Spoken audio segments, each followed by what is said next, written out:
بسم اللہ الرحمن الرحیم۔ السلام علیکم۔ ابتدا رب العزت کے نام سے جس نے جان دی جہان دیا، اور درود و سلام محمد و آل محمد پر۔ آئینن کے ساتھ ناصر نقوی حاضر خدمت ہے۔ ناظرین، سیاست کہانی مجھے کیوں نکالا سے بات مجھے نکالو تک پہنچ گئی۔ رودات کیا ہے، تفصیلات کیا ہے، اس سے آپ کو آگاہی دوں گا۔ دوسری جانب بھارت نے ایک بار پھر آبی دہشت گردی کا مظاہرہ کر دیا۔ اس کی بھی بات چیت آپ کو پوری بتاؤں گا، تفصیل بتاؤں گا۔ اور پھر اس کے بعد 90 روز میں الیکشن نہ ہوئے تو پھر لگ پتہ جان گئے یہ دھمکی کس نے دی ہے، یا کون کون یہ دھمکی دے رہا ہے، معاملات کس حد تک بگڑتے جا رہے ہیں۔ حقیقی آزادی کے لوگ اب حقیقی آزادی کے لیے ایک بڑی بیٹھک میں بیٹھ گئے۔ اس میں کون لوگ تھے یہ بھی آپ کو آگاہ کروں گا۔ اسلام آباد کی خاص رپورٹ ہے۔ اور پھر فردوس عاشق اعوان نے کپتان پر الزامات لگا دیے منشیات کی، اور یہ کوئی نئی بات نہیں، ان پہ پہلے بھی یہ الزام چل رہا تھا، لیکن اس وقت فردوس عاشق اعوان کو یہ باتیں کرنے کی کیا ضرورت پیش آ گئی، یہ ساری باتیں کروں گا۔ لیکن پہلے آپ سے گزارش کہ آئین کو سبسکرائب کریں، لائک کریں، گھنٹی کا بٹن دبانا نہ بھولیں، اور اپنی قیمتی رائے کا اظہار کیجیے اپنی شخصیت کے مطابق۔ جی ناظرین، سیاست کہانی مجھے کیوں نکالا سے شروع ہوئی، یعنی پچھلی باتیں بھول جائیں، قریب کی یعنی ماضی قریب کی بات کریں تو جب نواز شریف صاحب کا اقتدار ختم ہوا تھا پاناما کیس اور اقامہ میں، تو پھر انہوں نے شور مچایا، ریلی نکالی اور کہا مجھے کیوں نکالا، مجھے کیوں نکالا، میں منتخب وزیر اعظم۔ اور وہ ڈھونڈتے رہے اس سوال کا جواب، لیکن انہیں اس سوال کا جواب نہیں ملا، اور وہ پھر دھکے کھاتے، چکر لگاتے عدالتوں کے وہ جیل پہنچ گئے، اور پھر بیماری نے ان کی جان چھڑائی اور وہ ملک سے باہر چلے گئے۔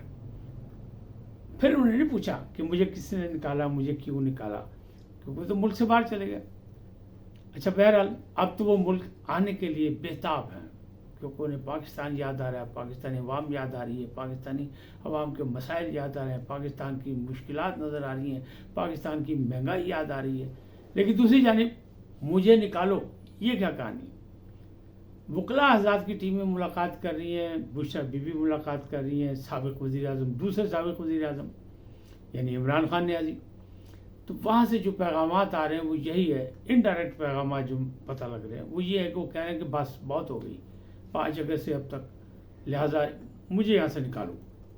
اچھا، جو ان کے ذرائع ہیں، وکلاء ہیں، یہ بشرا بی بی ہے، وہ کہہ رہے ہیں وہ پرعزم ہے، بلکہ ان کا اپنا بیانہ ہے۔ نیازی صاحب کہہ رہے ہیں اگر 1000 سال بھی مجھے حقیقی آزادی کے لیے جیل کاٹنی پڑی، اسی سیل میں رہنا پڑا، اس ڈیتھ سیل میں رہنا پڑا، تو میں گزاروں گا۔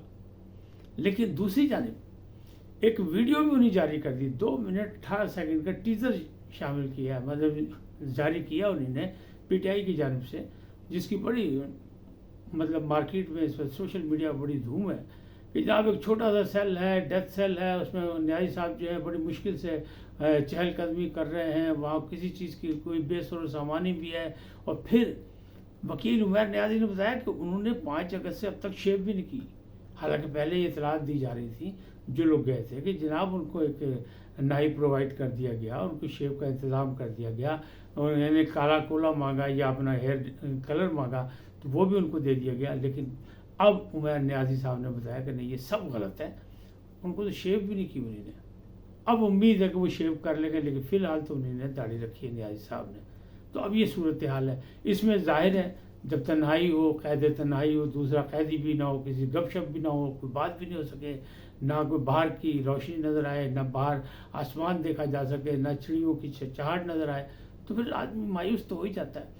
یہ کہہ سکتا ہے کہ بھئی مجھے نکالو، آخر میں سابق وزیر اعظم ہوں، میرا اپنا ایک اسٹیٹس ہے، مجھے جیل میں اگر A کلاس نہیں دے رہے تو B کلاس دے دیں، لیکن کچھ تو کریں میرے لیے، یہ کہا جا سکتا ہے، اور یہ ایک حقیقت ہے، کہہ دیا ہوگا انہیں تو کیا ہے۔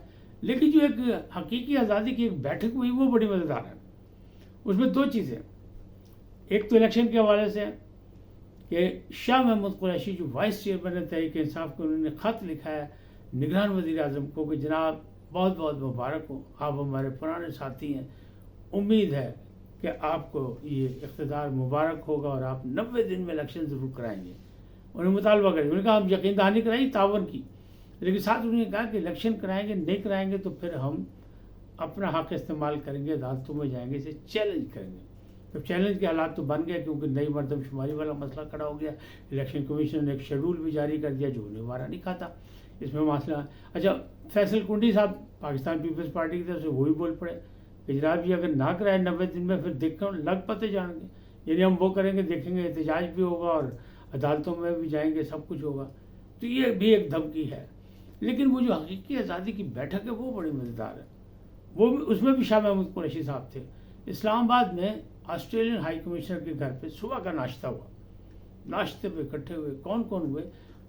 امت مسلمہ کے سب سے بڑے مقبول لیڈر کے لیے آزادی کے راستے ڈھونڈے گئے. وہاں شاہ محمود قریشی صاحب تھے اور علی ظفر صاحب سینیٹر، وہ جو وزیر قانون بھی رہ چکے ہیں، یہ وہ قانون کے جو ماہر بھی ہیں اور عمران صاحب کے جو ہے وہ جو ہے باقاعدہ وکیل ہیں، وہ بھی تھے. ان دونوں آدمیوں کی موجودگی میں کون کون تھا؟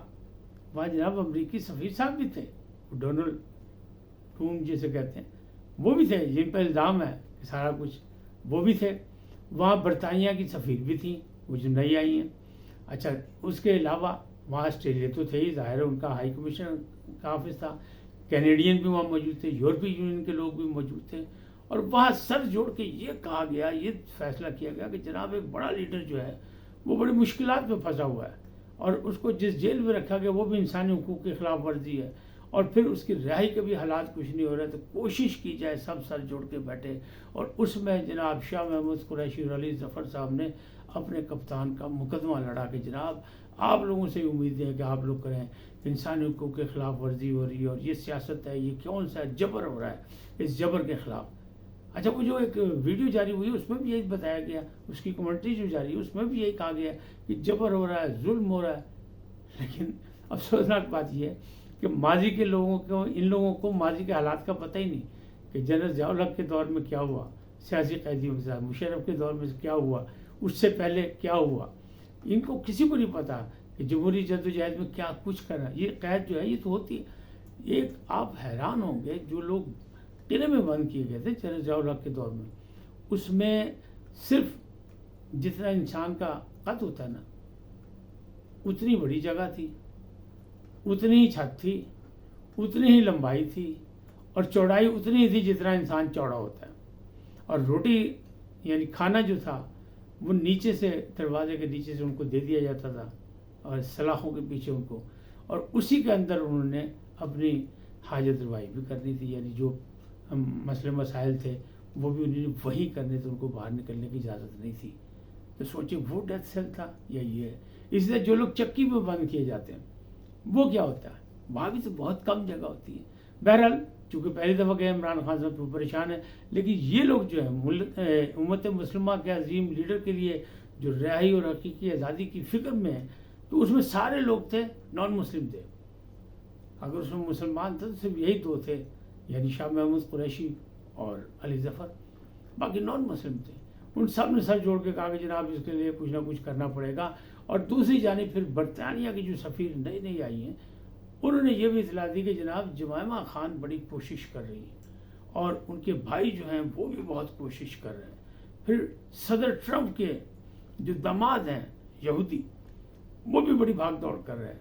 لہذا سب مل کے اگر مومنٹ چلائیں تو حقیقی آزادی حاصل ہو سکتی ہے اور کپتان صاحب کو رہائی مل سکتی ہے یا اگلے الیکشن تک جو ہے وہ باہر آ سکتے ہیں.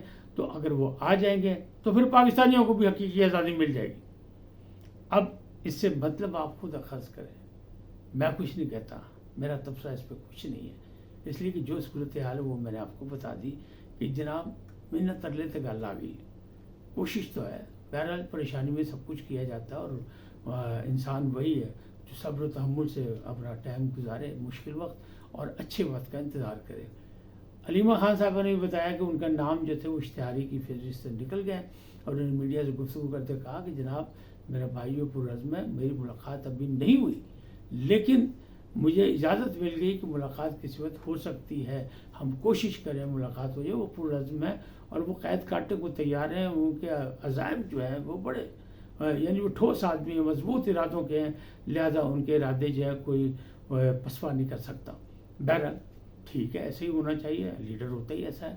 اچھا، اگلی بات جو میں نے آپ کو بتائی تھی وہ کہ بھارت نے آبی دہشت گردی کی، تو آبی دہشت گردی کیا کی، اسے ستلج میں اتنا پانی چھوڑ دیا کہ 28 سالہ ریکارڈ ٹوٹ گیا، یعنی پاکستان کے علاقوں میں سیلاب کی صورتحال پیدا ہو گئی ہے، اور آئندہ چند دنوں میں مزید سیلابی صورتحال آئے گی۔ تو میں نے شروع کے ویلاگ میں، یعنی مہینے 2 مہینے 4 مہینے پہلے جو کہا تھا، اس میں کہا تھا کہ 2 معاملات ہیں، ایک تو نئی مردم شماری کا مسئلہ، اور وہ اگر ہو گیا تو اس پہ فیصلہ ہو گیا، اگر قومی مفادات کونسل نے دے دیا تو اس کا بھی مسئلہ پھر الیکشن ٹائم پہ نہیں ہوں گے۔ دوسرا، اللہ میاں کی طرف سے اگر حکم امتناعی مل گیا، یعنی بارشیں زیادہ پھر ہو گئی، محکمہ موسمیات کہہ رہا ہے کہ سیلاب آئے گا، لہذا پھر بھی الیکشن تاخیر کا شکار ہو سکتے ہیں۔ اب پیپلز پارٹی بھی، تحریک انصاف بھی اس بات کی تنقید کر رہی ہے کہ 90 دن میں اگر نہیں کرائے تو آئین کی خلاف ورزی ہوگی اور ہم عدالت سے رجوع کریں گے۔ اور چیف جسٹس آف پاکستان عزت مآب عمر عطا بدیال بھی بہت ناراض ہیں، انہوں نے الیکشن کمشنر کو بھی بلا کے بڑی طویل میٹنگ کر کے کہا کہ نہیں جناب، گزشتہ کٹو پرانی مردم شماری سے نکلے، انہوں نے کہا نہیں جناب، قانون بن گیا ہے، نئی مردم شماری کے بغیر ہو نہیں سکتا، پرانی مردم شماری ہم نے منجمد کر دی ہے اور نیا شیڈول ہم نے جاری کر دیا۔ تو اب یہ معاملات ہیں۔ اچھا، آخری بات جو میں کروں گا وہ یہ ہے کہ وہ جو ڈاکٹر فردوس عاشق خوان ہیں، ان کے پیٹ میں کوئی مروڑ ہوا ہے، تو انہوں نے کہہ دیا جناب، ایک پروگرام میں مبشر لقمان کے پروگرام میں تھیں، تو اس میں انہوں نے کہا کہ جناب کپتان جو ہے وہ منشیات کا عادی ہے، تو پہلے 3 مہینے ان کو پابند کیا گیا تو انہوں نے منشیات استعمال نہیں کی، لیکن اس کے بعد پھر استعمال کر دی، اور جو اسٹیبلشمنٹ سے، امپائر سے جو لڑائی ہوئی وہ پہلی منشیات پہ ہی ہوئی تھی۔ اچھا، اگر یہ باتیں ان کو پہلے سے پتا تھی تو پہلے بتاتی، اب بتانے کا کیا مطلب ہے؟ بات وہی ہے کہ وہ کہتے ہیں نا، پھر جب غصے کے بعد، یہ لڑائی کے بعد اگر آپ کو یاد آئے تو مکہ جو ہے اگر اپنے منہ پہ نہیں تو دیوار پہ مار لیں، یہ وہ والی بات ہے۔ تو پھپھو نے عجیب جا کام کیتا ہے، مطلب وہ ہوں یا اپنا وہ فیاض الحسن چوہان ہوں، یہ لوگ اب بعد میں بڑی باتیں کر رہے ہیں، پہلے بڑے چہیتے تھے اور ان کے علاوہ ان کو کوئی نظر نہیں آتا تھا، لیکن تضاد بیانی جو ہے یہ ہماری رگوں میں بن گئی ہے، اسی کے یہ لوگ بھی شکار ہوئے۔ آج اتنا ہی، پھر ملیں گے نئے موضوعات کے ساتھ، لیکن جاتے جاتے آپ سے درخواست، آئیے ان کو سبسکرائب کریں، لائک کریں، گھنٹی کا بٹن دبانا نہ بھولیں، اپنی قیمتی رائے کا بھی اظہار کریں، اپنی شخصیت کے مطابق سدا سلامت رہیں، اللہ نگہبان۔